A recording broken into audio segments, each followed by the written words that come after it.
किसी 3 phase locomotive के cab के अंदर जाते हैं तो पायलट के सामने जो डिस्प्ले स्क्रीन होती है वो कोई साधारण डैशबोर्ड नहीं है। वो उस 5 या 6 हजार हॉर्स पावर की मशीन का असली दिमाग है।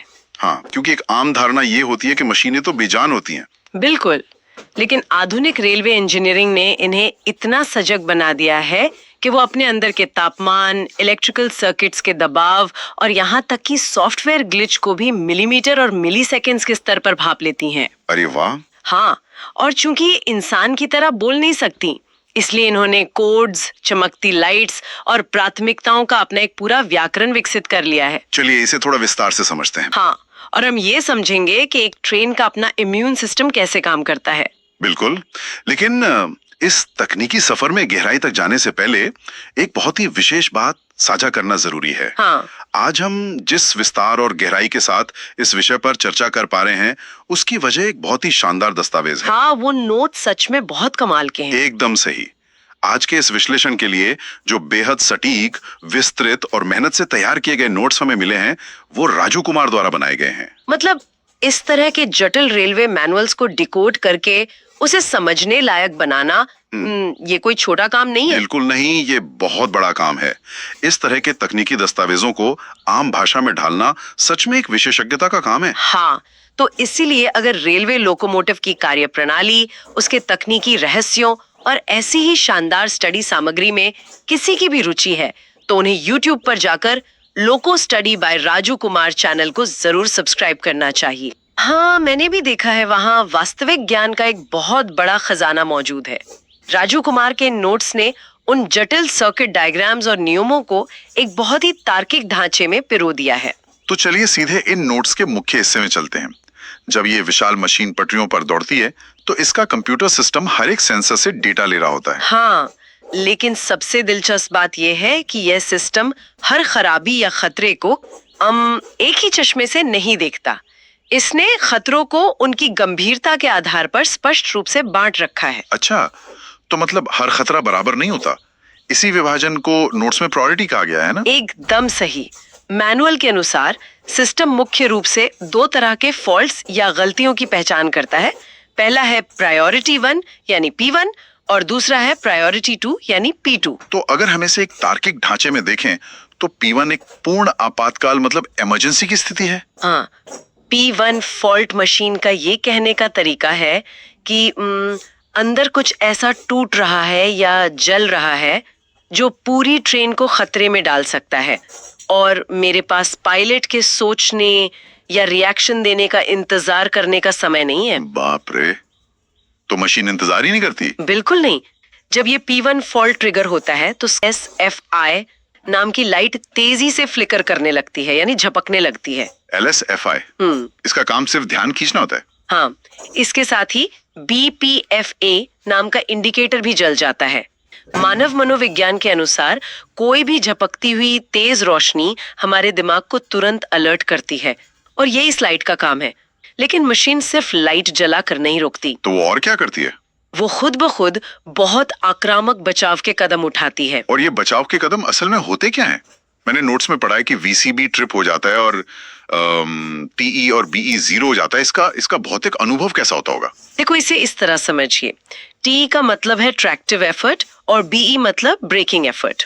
ट्रैक्टिव एफर्ट वो इलेक्ट्रोमैग्नेटिक ताकत है जो ट्रेन के पहियों को आगे खींच रही है। अच्छा, तो इंजन की खींचने की ताकत। हाँ, तो जब P1 फॉल्ट आता है तो कंप्यूटर तुरंत इस TE को शून्य कर देता है। ये ऐसा ही है जैसे आप हाईवे पर 100 की स्पीड में कार चला रहे हो और कोई अचानक से गियर को न्यूट्रल में डाल दे। अरे वाह, मतलब सीधा न्यूट्रल। हाँ, इंजन का पहियों से संपर्क टूट जाता है और ट्रेन सिर्फ अपने मोमेंटम पर या कहें जड़त्व पर आगे बढ़ती है। इसके अलावा VCB यानी वैक्यूम सर्किट ब्रेकर भी ट्रिप हो जाता है। वैक्यूम सर्किट ब्रेकर मतलब वो मेन स्विच जो ट्रेन को ऊपर के 25,000 वोल्ट के तार से जोड़ता है। तकनीकी रूप से पेंटोग्राफ तार से जुड़ा रहता है, लेकिन VCB उस 25,000 वोल्ट के बिजली को ट्रेन के ट्रांसफार्मर तक जाने से रोकता है। हाँ, आप इसे मेन स्विच कह सकते हैं। तो ये ट्रिप क्यों होता है? क्योंकि जब कोई भयंकर शॉर्ट सर्किट होता है तो सर्किट टूटने पर एक बहुत खतरनाक आग की चिंगारी, जिसे आग कहते हैं, वो पैदा होती है।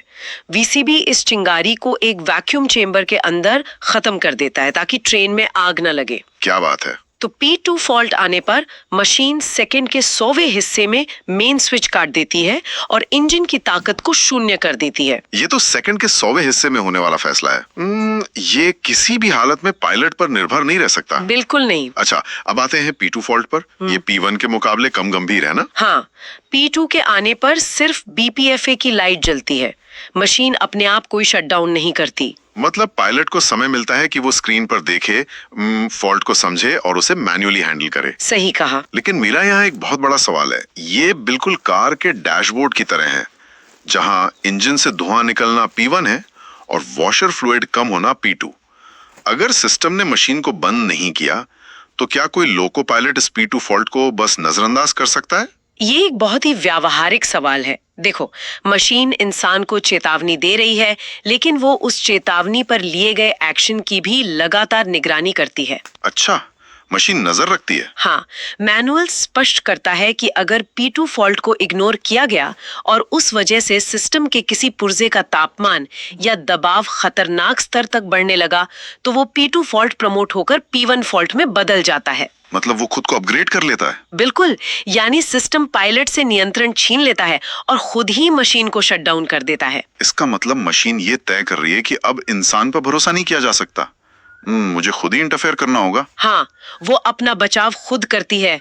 मैंने नोट्स में एक और नियम देखा जो मुझे बहुत हैरान करने वाला लगा। अगर स्क्रीन पर कोई पुराना P2 फॉल्ट दिख रहा है और उसी समय अचानक कोई नया P1 फॉल्ट आ जाए, तो P1 उस पुराने P2 को स्क्रीन से हटाकर खुद हावी हो जाता है, मतलब उसे सप्रेस कर देता है। हाँ, तकनीकी भाषा में इसे फॉल्ट मास्किंग या प्रायोरिटी ओवरराइड कहते हैं। ओवरराइड, ये क्यों जरूरी है? क्योंकि कंप्यूटर की प्रोसेसिंग पावर और स्क्रीन का स्पेस सीमित होता है। उस संकट के समय में पायलट का ध्यान एक कम वॉशर फ्लूइड या मामूली सेंसर ग्लिच यानी P2 पर नहीं होना चाहिए। हाँ, वो तो ट्रांसफॉर्मर की खराबी पर होना चाहिए, जो P1 है, जो पूरी ट्रेन को रोक सकती है। बिल्कुल सही। इसलिए सिस्टम खुद तय करता है कि इस पल सबसे महत्वपूर्ण डेटा क्या है और सिर्फ वही डेटा पायलट के सामने पेश करता है। बहुत ही स्मार्ट डिजाइन है। तो अगर P1 फॉल्ट मशीन को बंद करने पर मजबूर करता है, तो मशीन खुद को जलने या तबाह होने से कैसे बचाती है? मुझे लगता है यहीं पर बात आती है सिस्टम आइसोलेशन की, है ना? आइसोलेशन बहुत अहम हिस्सा है इसका। एक आम इंसान के लिए, जैसे जब घर में किसी एक कमरे की वायरिंग शॉर्ट हो जाती है, तो स्मार्ट MCB सिर्फ उसी कमरे की बिजली काट देता है ताकि पूरे घर में आग ना लगे और बाकी घर में रोशनी जलती रहे। क्या एक ट्रेन का आइसोलेशन सिस्टम भी कुछ ऐसे ही काम करता है? ये तुलना इसके काम करने के तरीके को बिल्कुल सटीक रूप से समझाती है, लेकिन ट्रेन का ये स्मार्ट फ्यूज बॉक्स बहुत ज्यादा एडवांस होता है। 30 मिनट का नियम या 30 मिनट रूल दिया गया है, जो इस मशीन की बुद्धिमत्ता का सबसे बड़ा प्रमाण है। अच्छा, 30 मिनट का नियम, ये क्या है? नियम ये कहता है कि अगर कोई एक ही P1 फॉल्ट 30 मिनट के भीतर 2 बार आ जाए, तो ट्रेन उस पूरे सब सिस्टम को ही आइसोलेट कर देती है। मतलब उसे मुख्य सिस्टम से काटकर अलग कर देती है? हाँ, बिल्कुल अलग कर देती है। लेकिन 30 मिनट ही क्यों? इसका क्या लॉजिक हो सकता है? मशीन पहली ही बार में उस हिस्से को आइसोलेट क्यों नहीं कर देती? यहीं पर इंजीनियरिंग का सबसे गहरा मनोविज्ञान छुपा है। देखो, पहली बार जब फॉल्ट आता है तो वो एक ट्रांजिएंट ग्लिच हो सकता है। ट्रांजिएंट ग्लिच मतलब कोई अस्थायी समस्या? हाँ, हो सकता है पटरियों पर कोई बहुत तगड़ा झटका लगा हो या ऊपर के तार में अचानक वोल्टेज बढ़ गया हो। ऐसे में सिस्टम खुद को ट्रिप करके बचाता है और पायलट उसे रीसेट कर देता है। ठीक है, समझ गया। लेकिन अगर वही खराबी 30 मिनट के भीतर दोबारा आ जाए, तो कंप्यूटर का लॉजिक कहता है कि ये कोई बाहरी झटका नहीं है, ये एक हार्डवेयर फेलियर है। ओ, मतलब अंदर सच में कुछ टूट गया है या जल गया है? बिल्कुल। अब अगर इसे बार बार रीसेट किया गया तो आग लग सकती है, इसलिए मशीन उस कमरे की बिजली हमेशा के लिए काट देती है। क्या बात है। और ये प्रोटेक्टिव शटडाउन सिर्फ फॉल्ट्स पर ही निर्भर नहीं करता, बल्कि कुछ तय मापदंडों पर भी काम करता है। नोट्स में बैटरी वोल्टेज का बहुत ही अहम जिक्र है। हाँ, बैटरी वोल्टेज बहुत क्रिटिकल होता है। नोट्स के अनुसार अगर सिस्टम की बैटरी का वोल्टेज 82 वोल्ट तक गिर जाए तो VCB खुल जाता है और पैंटोग्राफ अपने आप नीचे आ जाता है। वहीं 86 वोल्ट से नीचे जाने पर ट्रैक्शन इंटरलॉक एक्टिवेट हो जाता है। इस 82 वोल्ट के पीछे की भौतिकी को समझना बहुत जरूरी है। इन 3 फेज लोकोमोटिव्स का पूरा दिमाग, जिसे कंट्रोल इलेक्ट्रॉनिक्स या सीई कहते हैं, वो डीसी बैटरी पर चलता है। हाँ, बैटरी से ही तो पावर मिलेगी कंप्यूटर को। सही कहा। अगर बैटरी डाउन होने लगे तो एक समय ऐसा आएगा जब ट्रेन का कंप्यूटर अंधा और बहरा हो जाएगा, वो सेंसर्स का डेटा ही नहीं पढ़ पाएगा। तो ये 82 वोल्ट वो आखिरी लक्ष्मण रेखा है। बिल्कुल। जैसे ही वोल्टेज यहाँ पहुंचता है, कंप्यूटर समझ जाता है कि अब मैं बेहोश होने वाला हूँ। हाँ, बेहोश होने वाला हूँ। हाँ, और बेहोश होने से पहले वो सबसे सुरक्षित कदम उठाता है। वो न्यूमेटिक प्रेशर यानी हवा के दबाव के वाल्व को खोल देता है, जिससे पैंटोग्राफ गिर जाता है और 25,000 वोल्ट की सप्लाई कट जाती है। लेकिन ये सब तो तब है जब चीजें डिजाइन के हिसाब से काम कर रही हों। मतलब खराबी आती है, पायलट बीपीएफ के बटन दबाता है, कंप्यूटर उसे एक्नॉलेज करता है। लेकिन हम सब जानते हैं कि मशीनें हैं तो सॉफ्टवेयर हैंग भी होते हैं। हाँ, वो तो है। तो अगर वो डिस्प्ले स्क्रीन ही हैंग हो जाए, मान लीजिए 100 की रफ्तार पे एक खतरनाक P1 फॉल्ट आया, पायलट बटन दबा रहा है लेकिन स्क्रीन पूरी तरह से फ्रीज है, तब ये डिजिटल सिस्टम तो एक तरह से पिंजरा बन जाएगा, है ना? ये किसी भी इलेक्ट्रॉनिक नियंत्रण प्रणाली का सबसे बड़ा दुस्वप्न है। मैनुअल में इसे DDA 1 और 2 लाइफ साइन मिसिंग कहा गया है। लाइफ साइन मिसिंग मतलब स्क्रीन डेड हो गई है। हाँ, इसका मतलब है कि मुख्य कंप्यूटर और डिस्प्ले के बीच का संचार टूट गया है, स्क्रीन हैंग हो चुकी है, और यहीं पर इस मशीन की बैकअप इंजीनियरिंग काम आती है। तो ऐसे में पायलट क्या करता है? मैनुअल एक स्पष्ट बाईपास का निर्देश देता है। ऐसी स्थिति में पायलट कैब के पीछे वाले हिस्से में जा सकता है, जिसे रियर कैब कहते हैं। मतलब वो पिछले ड्राइविंग कैबिन में जाके वहां का सिस्टम एक्टिवेट करेगा, सिर्फ एक बटन दबाने के लिए। जी हाँ। ट्रेन के दोनों सिरों पर कैबिन होते हैं और दोनों एक ही मुख्य कंप्यूटर से अलग अलग तारों के जरिए जुड़े होते हैं। अच्छा, तो अगर सामने वाला केबिन का इंटरफेस काम नहीं कर रहा है तो पायलट पीछे वाले कैब को एक्टिवेट करके वहां का BPFA बटन दबा सकता है। ये कंप्यूटर को बताने का एक हार्डवायर्ड तरीका है कि हाँ, मैंने फॉल्ट देख लिया है, अब मुझे मशीन पर नियंत्रण वापस दो। ये सच में एक शानदार फेल सेफ डिजाइन है। जुगाड़ कह सकते हैं, लेकिन बहुत एडवांस जुगाड़ है। बिल्कुल। तो हमने समझ लिया कि P1 और P2 फॉल्ट क्या है और सिस्टम खुद को आइसोलेट कैसे करता है। लेकिन जब हम बात करते हैं कि सिस्टम उस हिस्से को आइसोलेट कर देता है, तो पायलट को कैसे पता चलता है कि कौन सा हिस्सा? इसके लिए पूरे लोकोमोटिव को अलग अलग हिस्सों में बांटा गया है। हाँ, नोट्स बताते हैं कि इस पूरी ट्रेन को 19 सब सिस्टम्स में बांटा गया है। इसे SS01 से SS19 तक नाम दिया गया है। इन सब सिस्टम्स को समझना ट्रेन के नर्वस सिस्टम के मैप को समझने जैसा है। तो ये बुनियादी तौर पर ट्रेन को एक ग्रिड में बांटने जैसा है, जहां हर हिस्से का अपना एक पिन कोड है। ये पिन कोड वाली उपमा बहुत सटीक है। जैसे SS01 का पिन कोड मेन पावर के लिए है, जिसमें ट्रांसफार्मर और लाइन कन्वर्टर आते हैं। और SS10 ब्रेक सिस्टम का पिन कोड है, जिसमें न्यूमेटिक ब्रेक और रीजेनरेटिव ब्रेक का तालमेल होता है। SS15 फायर डिटेक्शन के लिए है और SS16 स्पीडोमीटर और सेंसर्स के लिए है। तो कंप्यूटर जब भी कोई खराबी पकड़ता है तो वो पूरे इंजन को नहीं कोसता, बल्कि सीधा उस पिन कोड को पॉइंट करता है जहां समस्या है। एकदम सही। और यहीं पर वो सीक्रेट कोड वाली बात आती है जो मुझे बहुत दिलचस्प लगी। जब स्क्रीन पर कोई फॉल्ट आता है तो वो कोई लंबा चौड़ा वाक्य नहीं आता ना, नहीं, वो एक कोड होता है। हाँ, वो एक मैट्रिक्स कोड की तरह होता है। नोट्स में एक उदाहरण दिया है, F0101P। इस छोटे से कोड में बहुत भारी मात्रा में डेटा छिपा है। चलिए इसे डिकोड करते हैं। हाँ, प्लीज बताइए। देखो, इसमें F का मतलब है फॉल्ट। हाँ। उसके बाद जो 01 है वो सब सिस्टम का नंबर है। हाँ। मतलब समस्या SS01 यानी मेन पावर में है। लेकिन इसके बाद जो एक और 01 है वो क्या है? वो सबसे महत्वपूर्ण है। इसे एडिशनल इंफॉर्मेशन बिट या AIB कहते हैं। ये AIB क्या काम करता है? सब सिस्टम 01 तो बहुत बड़ा है ना, उसमें सैकड़ों पुर्जे हैं। ये AIB कंप्यूटर को और मेंटेनेंस स्टाफ को बताता है कि उस सब सिस्टम के अंदर भी खराबी किस सर्किट या किस वॉल्व में है। अरे वाह, तो ये सीधा पिन पॉइंट कर देता है। हाँ, इससे डायग्नोसिस का समय घंटों से घटकर कुछ सेकंड्स का रह जाता है। और कोड के अंत में जो P1 है वो बताता है कि ये एक तुरंत कार्रवाई वाली इमरजेंसी है। मतलब ये एक पूरी तरह से स्ट्रक्चर्ड क्वेरी है। इसके साथ ही एक और चीज है जिसने मेरा ध्यान खींचा, वो है 2 डिजिट स्टेटस कोड, जैसे 009, 1 या 92। हाँ, ये बहुत ही काम का फीचर है। जब लोको पायलट इतनी तनावपूर्ण स्थिति में होता है तो उसका कॉग्निटिव लोड यानी दिमागी दबाव कम करने के लिए ये 2 नंबर पूरी ट्रेन की स्थिति बयां कर देते हैं। इसके पीछे का यूजर इंटरफेस डिजाइन बहुत शानदार है। इन 2 अंकों में पहला अंक सिस्टम के आइसोलेशन का स्टेटस बताता है और दूसरा अंक मौजूदा फॉल्ट्स का। तो अगर पहली डिजिट 0 है तो मतलब सब कुछ काम कर रहा है, कोई हिस्सा आइसोलेट नहीं है। लेकिन अगर पहली डिजिट 9 है तो इसका साफ मतलब है कि सिस्टम ने खुद को बचाने के लिए कम से कम एक सब सिस्टम को काटकर अलग कर दिया है। और दूसरी डिजिट ये बताती है कि अभी भी कोई एक्टिव फॉल्ट है या नहीं। बिल्कुल, दूसरी डिजिट 0 मतलब कोई फॉल्ट नहीं।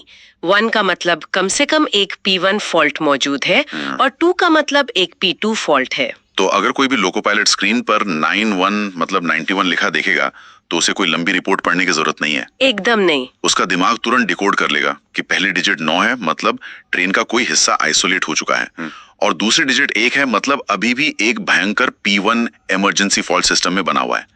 ये तो 2 नंबरों में मशीन की पूरी जन्म कुंडली बांचने जैसा है। यही इस सिस्टम की खूबसूरती है। ये जटिल डेटा को बहुत ही सरल और एक्शनेबल जानकारी में बदल देता है। लेकिन अगर ये सिस्टम इतना बुद्धिमान है कि फॉल्ट्स को डिकोड कर सके और खुद को आइसोलेट कर सके, तो क्या ये हमेशा सिर्फ तभी बोलता है जब कोई घबराहट या पैनिक की स्थिति हो? नहीं, ऐसा नहीं है। क्या ये सामान्य स्थिति में भी कुछ कम्युनिकेट करता है? क्योंकि नोट्स के अगले हिस्से में डायग्नोसिस मैसेज की 3 श्रेणियों का जिक्र है: इंफॉर्मेशन, फॉल्ट और आइसोलेशन। ये एक बहुत ही महत्वपूर्ण पहलू है। एक स्मार्ट सिस्टम सिर्फ चिल्लाता नहीं है, वो संवाद भी करता है। ये इंफॉर्मेशन मैसेजेस कोई खराबी नहीं बताते। तो फिर ये क्या बताते हैं? वे लोको पायलट को सिस्टम के बैकग्राउंड ऑपरेशंस की जानकारी देते हैं। ये मशीन का ये कहने का तरीका है कि मुझे आपका कमांड मिल गया है, मैं उस पे काम कर रही हूँ, इसलिए कोई और बटन मत दबाइए। अच्छा, जैसे नोट्स में एक उदाहरण है इन्फो 006। इसका मतलब है पैंटो रेजिंग प्लीज वेट, यानी पैंटोग्राफ उठ रहा है, कृपया प्रतीक्षा करें। ये तो बिल्कुल कंप्यूटर के प्लीज वेट वाले कर्सर जैसा है ना? बिल्कुल। इसके पीछे की भौतिकी को समझना होगा। जब पायलट पेंटोग्राफ उठाने का बटन दबाता है तो एक न्यूमेटिक वाल्व खुलता है और हवा का दबाव धीरे धीरे पेंटोग्राफ को ऊपर धकेलता है ताकि वो 25,000 वोल्ट के तार से छू सके। तो इसमें थोड़ा समय लगता होगा। हाँ, इस पूरी प्रक्रिया में कुछ सेकंड लगते हैं। अगर सिस्टम इन्फो 006 का मैसेज न दे तो हो सकता है पायलट सोचे कि बटन काम नहीं कर रहा है और वो उसे बार बार दबाने लगे। हाँ, जिससे सिस्टम में गड़बड़ी हो सकती है। और ये सिर्फ समय ही नहीं मांगता, बल्कि ये मानवीय गलतियों को भी सुधारता है। जैसे एक और मैसेज है इन्फो 002। ये तब फ्लैश होता है जब मोर देन 1 कैब एक्टिव हो। ये सुरक्षा के लिहाज से सबसे अहम इंफॉर्मेशन मैसेजेस में से एक है। जैसा कि हमने चर्चा की, लोकोमोटिव के दोनों सिरों पर कैब होते हैं। हाँ। अब मान लीजिए किसी स्टेशन पर ट्रेन को उल्टी दिशा में जाना है। लोको पायलट पीछे वाले कैब में जाता है, लेकिन आगे वाले कैब को डीएक्टिवेट करना भूल जाता है। तो ट्रेन के कंप्यूटर को दोनों तरफ से कमांड मिल सकते हैं? बिल्कुल, और ये एक बहुत बड़ा खतरा है। तब सिस्टम इन्फो 002 मैसेज देकर पायलट को बताता है कि एक से ज्यादा कैब एक्टिव हैं, कृपया नॉन ड्राइविंग कैब को बंद करें। हाँ, वो उसे अलर्ट करता है। और अगर पायलट 10 मिनट तक ऐसा नहीं करता तो नोट्स के अनुसार सिस्टम खुद ब खुद CE यानी कंट्रोल इलेक्ट्रॉनिक्स को स्विच ऑफ कर देता है। लेकिन यहाँ 10 मिनट का समय क्यों दिया गया है? वो तुरंत बंद क्यों नहीं करता? क्योंकि अगर वो तुरंत बंद कर दे तो हो सकता है ट्रेन बीच रास्ते में खड़ी हो जाए। 10 मिनट का समय पायलट को अपनी गलती सुधारने का मौका देता है। ग्रेस पीरियड की तरह। हाँ, लेकिन अगर 10 मिनट बाद भी कुछ नहीं होता तो कंप्यूटर मान लेता है कि कोई बहुत बड़ी गड़बड़ी है और दोनों कैब्स एक्टिव रहना सुरक्षा के लिए खतरा है। तो वो पूरे सिस्टम को बंद कर देता है। हाँ, वो ग्रेसफुल डिग्रेडेशन के तहत पूरे सिस्टम को सुरक्षित रूप से शट डाउन कर देता है। ये साबित करता है कि ये मशीन सिर्फ एक इंजन नहीं है, बल्कि एक सजग और तार्किक इकाई है। तो इस पूरे विश्लेषण के बाद एक बात जो पूरी तरह से साफ हो जाती है, वो ये है कि आज के समय में एक आधुनिक 3 फेज लोकोमोटिव को ऑपरेट करना सिर्फ पहियों की स्पीड को कम या ज्यादा करना नहीं है। बिल्कुल नहीं, ये बहुत जटिल है। यह तो हवा उड़ते हुए किसी आधुनिक हवाई जहाज के फ्लाइट मैनेजमेंट सिस्टम को कंट्रोल करने जैसा है, जहां स्क्रीन पर चमकती हुई हर लाइट, हर एक कोड, चाहे वो P1 हो, 91 हो या इन्फो 006 हो, एक बहुत ही सटीक भौतिक और तार्किक घटना का प्रतिनिधित्व करता है। सही कहा। लोको पायलट को सिर्फ सिग्नल नहीं देखने होते, बल्कि अपनी मशीन के इस पूरे डिजिटल नर्वस सिस्टम की भाषा को धारा प्रवाह पढ़ना होता है। और यही कारण है कि इस विषय का सैद्धांतिक और व्यवहारिक ज्ञान होना इतना जरूरी है। इस मशीन की भाषा में कोई भी गलतफहमी बहुत भारी पड़ सकती है। हाँ, सुरक्षा के लिहाज से ये बेहद जरूरी है। और इसी जटिल भाषा को इतनी सरलता, सटीकता और गहराई के साथ हमारे सामने रखने का पूरा श्रेय जाता है उन बेहतरीन नोट्स को जिन पर आज हमने ये गहन चर्चा की। मैं एक बार फिर से इस बात पर जोर देना चाहूंगा कि इन तकनीकी दस्तावेजों को इतने शानदार तरीके से डिकोड करने के लिए राजू कुमार का विशेष धन्यवाद। उनकी मेहनत सच में काबिले तारीफ है। बिल्कुल। अगर कोई भी रेलवे की कार्य प्रणाली को गहराई से समझना चाहता है, लोकोमोटिव इंजीनियरिंग के तकनीकी पहलुओं को मास्टर करना चाहता है, तो उन्हें बिना समय गवाए YouTube पर loco study by Raju Kumar channel को जरूर सब्सक्राइब करना चाहिए। हाँ, मैंने भी देखा है। वहाँ ऐसी मूल्यवान जानकारी का जो भंडार है, वो किसी भी तकनीकी छात्र या रेलवे पेशेवर के लिए एक असली खजाना है। इस तरह के प्लेटफॉर्म्स जटिल इंजीनियरिंग को हर किसी की पहुंच में लाते हैं, जो कि बहुत ही सराहनीय है। तो आज के इस तकनीकी सफर को हम यहीं विराम देते हैं, लेकिन जाने से पहले एक ऐसा विचार जो इस पूरे विश्लेषण के दौरान मेरे दिमाग में घूमता रहा। वो क्या है? आज हमने देखा कि कैसे ये विशालकाय लोकोमोटिव खुद की बीमारियों को पहचानता है, P1 और P2 फॉल्ट्स के बीच फर्क करके प्रायोरिटी तय करता है और यहाँ तक कि जरूरत पड़ने पर अपने ही खराब हिस्सों को काटकर अलग भी कर लेता है। हाँ, सेल्फ हीलिंग की तरह। तो जैसे जैसे ये ट्रेनें खुद को डायग्नोज करने, खुद को बचाने और इंसानी गलतियों को ओवरराइड करने में इतनी ज्यादा एडवांस और आत्मनिर्भर होती जा रही हैं, तो क्या हम उस भविष्य की ओर बढ़ रहे हैं जहां लोको पायलट का काम ड्राइवर से ज्यादा एक सिस्टम एडमिनिस्ट्रेटर या डेटा एनालिस्ट का हो जाएगा? ये एक बहुत ही गहरा सवाल है ना? एक ऐसा इंसान जो पहियों की गति को नहीं बल्कि बस स्क्रीन पर चमकते हुए इन नंबर्स और मैट्रिक्स के खेल से ही पूरी ट्रेन के अस्तित्व को नियंत्रित करेगा। इस विचार पर गौर करना सच में बहुत दिलचस्प होगा। हमारे साथ इस डीप डाइव में जुड़ने के लिए आपका बहुत बहुत धन्यवाद।